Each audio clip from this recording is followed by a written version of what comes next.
नमस्कार, मैं हूं अशोक कुमार। मुखर संवाद के इस खास कार्यक्रम में आपका स्वागत है। मुखर संवाद आपको खबरों से अपडेट कराता है और खबरों के प्रति आपकी जागरूकता बढ़ाता है। आज हम सुबह आए हैं आपको उन खबरों पर नज़र डालने के लिए जो खबरें आपके लिए बेहद ज़रूरी होंगी। आज का दिन किस तरह से इन खबरों के इर्द गिर्द घूमेगा वो बताने के लिए हम आए हैं। सबसे पहली खबर लालू प्रसाद यादव से शुरुआत करते हैं। लालू प्रसाद यादव को चारा घोटाले मामले में सज़ा होनी है और सज़ा की जो सुनवाई हो रही है वो अब कुछ ही देर में प्रारंभ होने वाली है। 12 बजे के बाद ये सुनवाई होगी और सीबीआई की विशेष अदालत के न्यायाधीश एस.के. शशि सज़ा सुनाएंगे लालू प्रसाद यादव को। हालांकि ये ऑनलाइन है, पूरी तरह से लालू प्रसाद यादव को रांची के रिम्स के पेइंग वार्ड्स में ही सज़ा सुनाई जाएगी। उनके लिए ऑनलाइन व्यवस्था की गई है कि किस तरह से ऑनलाइन उपस्थित होंगे। वहीं उनके साथ 37 जो दोषी हैं उनको रांची के बिरसा मुंडा कारागार होटवार से सज़ा सुनाई जाएगी।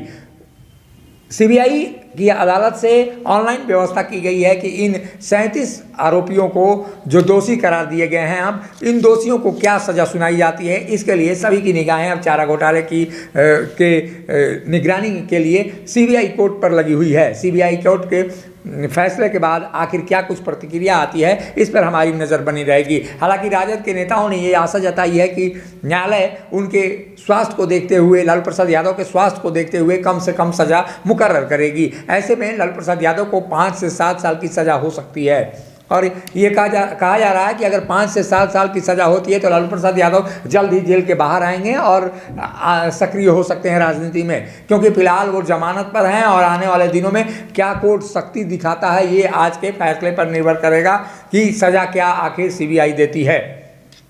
इस पर हमारी भी नज़र खास रहेगी, क्योंकि लालू प्रसाद यादव बिहार और झारखंड सहित पूरे देश की राजनीति के लिए खास हैं। एक ऐसे शख्स हैं जिनको मास लीडर भी कहा जाता है और फिलहाल देश में 2 ही मास लीडर हैं, लालू प्रसाद यादव और प्रधानमंत्री नरेंद्र मोदी।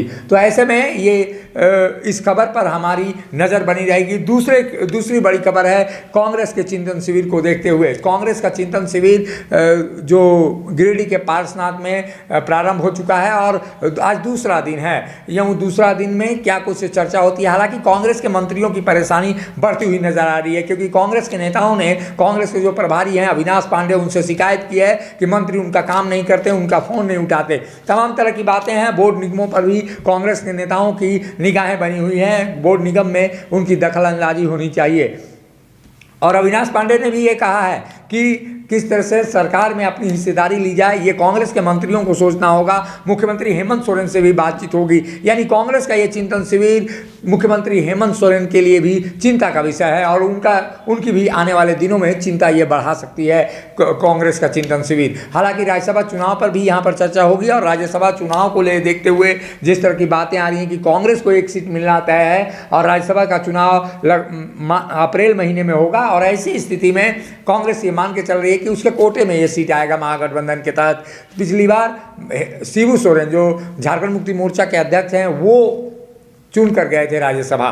तो इस खबर पर भी हमारी नज़र बनी रहेगी। तीसरी बड़ी खबर है कि मुख्यमंत्री हेमंत सोरेन का आज बरहेट दौरा है और 2 दिवसीय बरहेट दौरे में वो कई योजनाओं को वहाँ पे शिलान्यास और उद्घाटन करने वाले हैं। झारखंड मुक्ति मोर्चा के कार्यकर्ताओं और नेताओं ने तैयारियां पूरी कर ली हैं। हालांकि ये सरकारी दौरा है। सरकारी दौरे में अधिकारियों की मुस्तैदी देखी जा सकती है कि मुख्यमंत्री हेमंत सोरेन यूँ कहा जाए कि कई महीने बाद अब बरहेट का दौरा करने पहुँचे हैं। तो ऐसी स्थिति में वहाँ क्या कुछ होता है, इस पर भी हमारी नज़र बनी रहेगी। हालाँकि कई योजनाओं के शिलान्यास की बातें हो रही हैं और कई घोषणाएं भी मुख्यमंत्री अपने विधानसभा क्षेत्र से कर सकते हैं। मुख्यमंत्री हेमंत सोरेन बरहेट से फिलहाल विधायक हैं और वहीं से जीत कर आए हैं, इसलिए कुछ बड़ी सौगात दे सकते हैं। इस खबर पर भी हम बने रहेंगे और पूरी सरसरी निगाह से मॉनिटरिंग करेंगे कि आखिर क्या कुछ वहाँ पर उभर कर सामने आता है। चौथी बड़ी खबर ये है कि आज उत्तर प्रदेश के चौथे चरण के चुनाव के लिए चुनाव प्रचार समाप्त होने वाला है। यानी कहा जाए कि अंतिम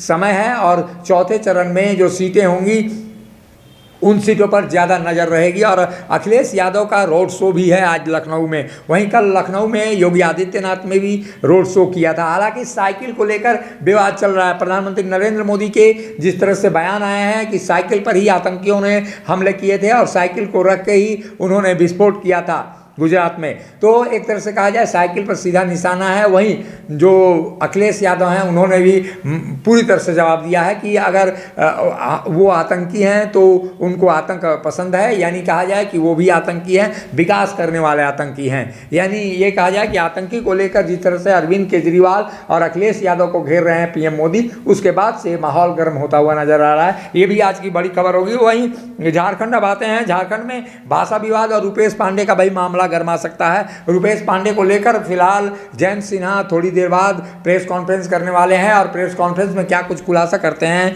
ये जानना होगा और इस पर भी हमारी नजर रहेगी। वहीं भाषा विवाद को लेकर भी अमित महतो और सीमा महतो जो पूर्व विधायक हैं सिल्ली की, उन्होंने इस्तीफा दिया है। झारखंड मुक्ति मोर्चा की ओर से इसके लिए कोई जवाब नहीं आया है और फिलहाल जवाब देने से वो बच रहे हैं। इस खबर पर भी हमारी निगाहें रहेंगी। भाषा विवाद और रुपेश पांडे का जो मामला है, इस खबर को लेकर आज पूरे दिन की राजनीति शायद घूमेगी और यही कारण रहेगा कि आने वाले विधानसभा सत्र को में भी इनकी चर्चा हो सकती है।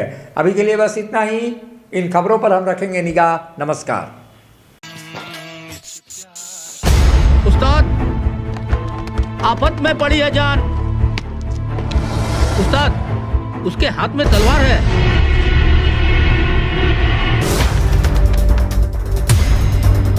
तलवार का मुकाबला पाइप से।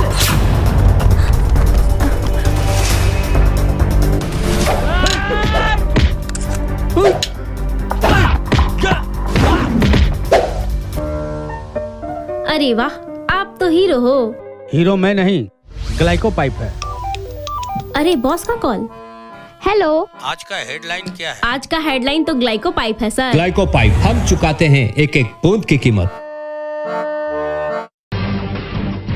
जब टूटती है आस, जब थकती है सांस, जब रूठते हैं अपने, मुंह मोड़ता है जमाना, जब अंगड़ाई लेता है संकल्प, फिर बनती है कहानी, बनते हैं अनमिट निशान। देखिए मेरे साथ संघर्ष की दास्तां।